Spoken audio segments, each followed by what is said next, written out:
Welcome back by Let's Play Nicktoons Unite for the DS! So I said there's going to be something strange behind here, and lo and behold, we're in the candy bar again, somehow, which is apparently connected to the mall, even though we've seen photos of it being completely independent. We also saw the candy bar outside of the mall as a completely separate building that looked nothing like this, so I don't know what to make of this.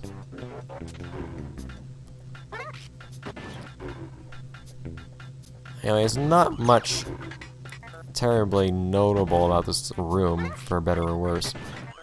Not so incredibly broken like the last room was, which I was very happy to run through in all of its messed up glory.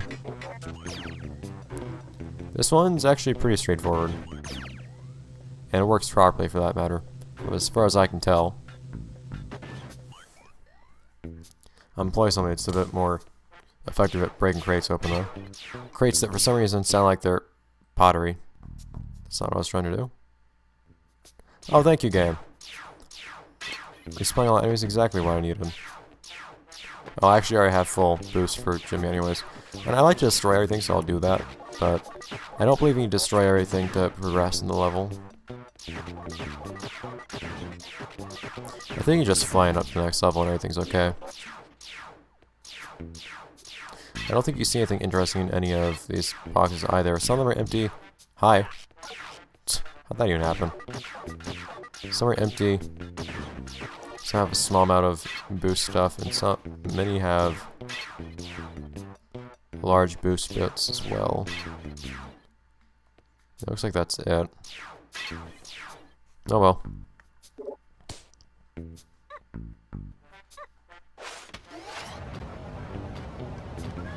And got stuck on a platform I couldn't see. Hello.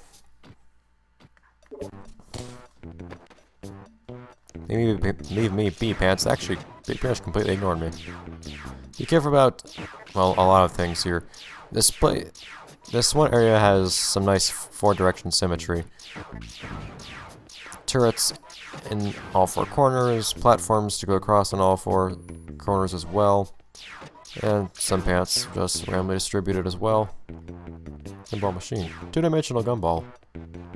My favorite. And... oh no! Yes! Beautiful save, Danny! It was amazing. Guess only Timmy is worthy of actually approaching Goddard, though. I can't actually... for some reason I can't go into the over-the-head view right now, so I can't look closely at Goddard. Goddard's head looks kind of opaque, though. Yeah, oh well. Alright. Drawing lines. With pleasant music in the background, I suppose. With very... what do you call it? Motivational music playing in the background. Yay, I feel special. Oh yeah, I forgot about this part. Immediately afterwards. Clanmus is apparently here now. And even though we just saved Guard, we actually need to protect him again, apparently. Not sure why or how. I hate how these projectiles look because it keeps looking like they're getting destroyed as they're flying around. Also, strangely, Professor Calamitous is actually, despite being the last, the easiest one to deal with. I think. In regards to all the projectiles. Why is he crying? Yeah, that was the easiest one. It was the only one where I did it perfectly, I think. Really strange. But that's not all. I do wonder if there are actually more difficulties for me to play through in some of these. I don't really intend to find out, because I don't find that terribly enjoyable, but it's something to note, I guess. Anyways. Oh, come on, Danny. Let's get going. Danny! Danny! Yeah! Or that worked. Oh hey, it's actually the rocket in the top of the house. Forgot about that. Candy bar, you were a lie. Retroland! This is quite the place. Oh dear.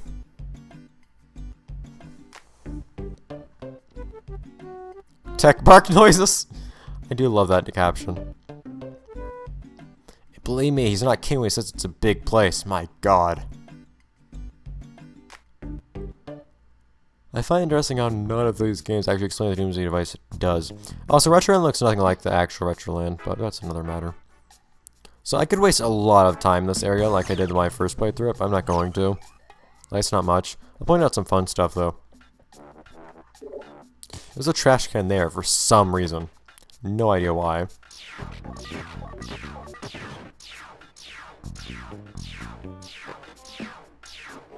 And suddenly I smell, like, chapstick or something.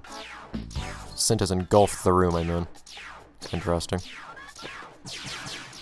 Turrets everywhere, except they don't actually shoot you very well.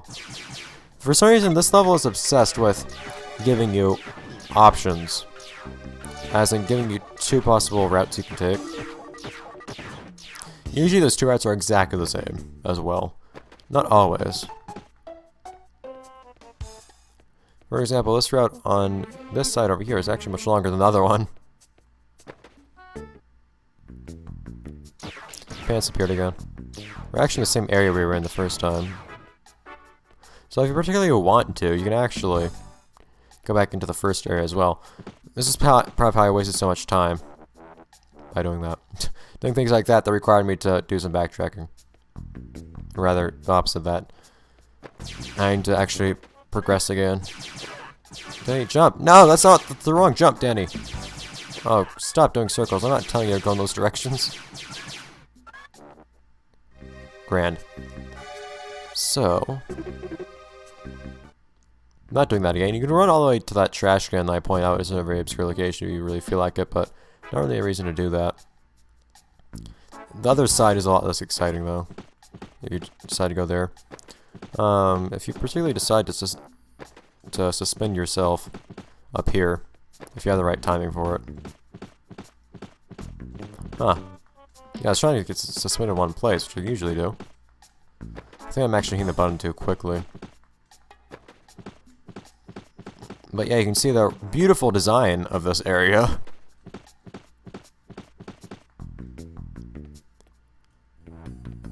And you can run around to the other side as well.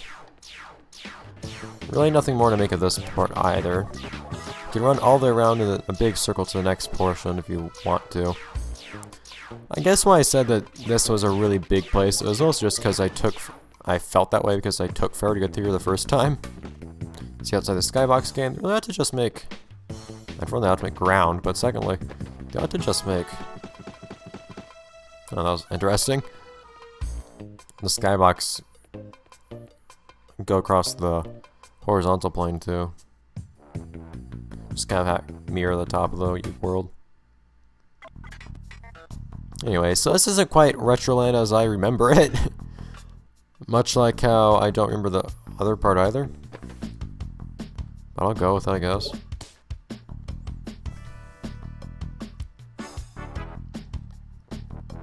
So another very vertical room, but unfortunately I don't find this one as fun as the as fun as the cliff was. There's just not as much variety here. You're just kind of like going up and down, but that's it. Also, for some reason, if you tap the if you tap the look at things button, the camera, when it resets, will actually point straight downwards. I don't really know why. I guess it's kind of useful for looking off ledges, though. Like that, if you so wish. But in that case, then you just look down anyways while you're in the look mode.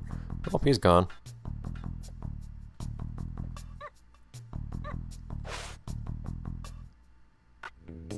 Interesting that the doors here look the same as the doors, or whatever you'd call them, or outside Jimmy's house. So many enemies and whatnot now. Back off. Maps. Now, we have no way of getting to the top of this map thing, which you might have just now seen actually has an item in it. Except for one thing we can do. It's one way to do it.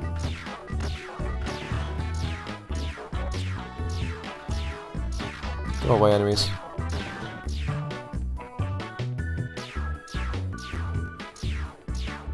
Also 3 ways of exiting this room, including the way I just came in, that is. So you can also get that here. But that's not all. Also, you can get on top of this drink somehow. I did it without issue the first time. I did it really easily the first time, now I'm having a hard time doing it. I don't see what angle I do it from. Oh, I think I do it from here. Do I? Yeah, there we go. Wasn't trying to do that. So speaking of the Ferris wheel, now that we're on here, now I've seen earlier, you can see that thing again, off in the distance. Well, let me do first person. But I have seen in the camera pan when we first into this area, there's actually something up top here. It's a little something for everybody. In case you particularly want to use Timmy's ability, I guess. I should just stay on top of here. You also get the... oh dear. Ow. You also get another special attack if you want that for some reason. But then there's also another special attack on top of that building. So that makes 3 in one room, which is crazy enough on its own. But the thing is, you need to have actually gone on top of... I can't go into first person. You need to go on top of this Ferris wheel to either glide as SpongeBob on top of this kiosk, or... what's that called? I actually gotta read it. Oh, just Retroland. Or to get the fuel for Jimmy or SpongeBob to move vertically up on top of there. So, you can only have picked up that special attack there by having done what you need to do to get the special attack that's on top of the Ferris wheel. Seems really paradoxical to me. I don't really know why it wasn't made that way. Oh, well. One place I didn't want to be. I could use more health, though. Okay. Also, if you just fall down on...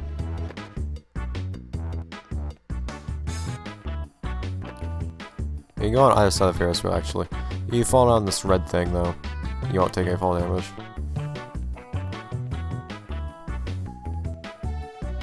Anyhow.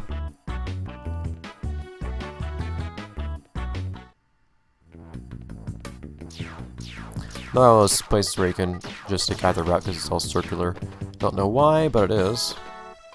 If you want to go on top of that kiosk, you can, I suppose. Never have tried it, for that matter. So maybe you can't. Interesting that I saw something. Oh, I saw this thing. Well, I saw the route to the next area. Ah, yeah. The maze, except, well, there's something really dumb about this maze. You might be able to guess it already. But if you can't guess it, I'll just let you mull it over for a little bit. Because that'll be it for this episode of Let's Play Nicktoons Unite for the DS. I'll see you guys next time, next episode, when we finish off the game, actually, most likely. It might be a little bit of a longer episode, maybe not, we'll see. Bye, guys.